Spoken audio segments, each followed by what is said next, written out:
দেওয়া বাটা দিয়ে যদি এই 1000 টাকা ল্যাম্পটা বানিয়ে নিতে পারো তাহলে বাটা কেন ফেলে দিবা বলো। আর তোমরা যদি 1000 টাকা নষ্ট না করে এমন ল্যাম্প পেতে চাও তাহলে আমার ভিডিও দেখে বানিয়ে নাও ঝটপট। এই ল্যাম্প বানানোর জন্য আমি নিয়ে নিয়েছি এরকম সার্কেল শেপের একটা বাটা। মোটামুটি সাইজটা একটু বড়ই ছিল যাতে একটু ফোকাস হয় দেখতে।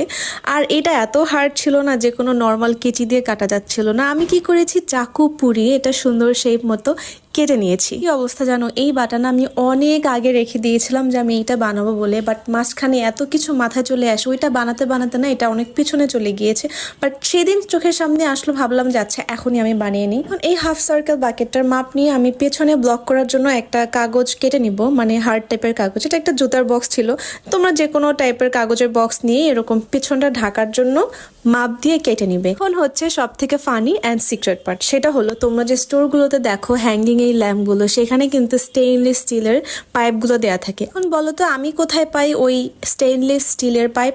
আমি কি করেছি, মোটা যে স্ট্রগুলো আছে ওইগুলোকে কাজে লাগিয়ে দিয়েছি। এক গাদা পড়েছিল, শুধু 2-1টা খাওয়ার জন্য বের করা হতো, আর ওগুলো তো পড়েই থাকতো। তো ওরা পড়ে না থেকে ওদেরকেও কাজে লাগিয়ে দিলাম। কি খেয়াল করেছো আমি কিভাবে বসিয়েছি? মিডলে কিন্তু একটা আমি দাগ দিয়ে দিয়েছি, এরপরে মিডলে আমি প্রথমে কি বলো ওই যে পাইপ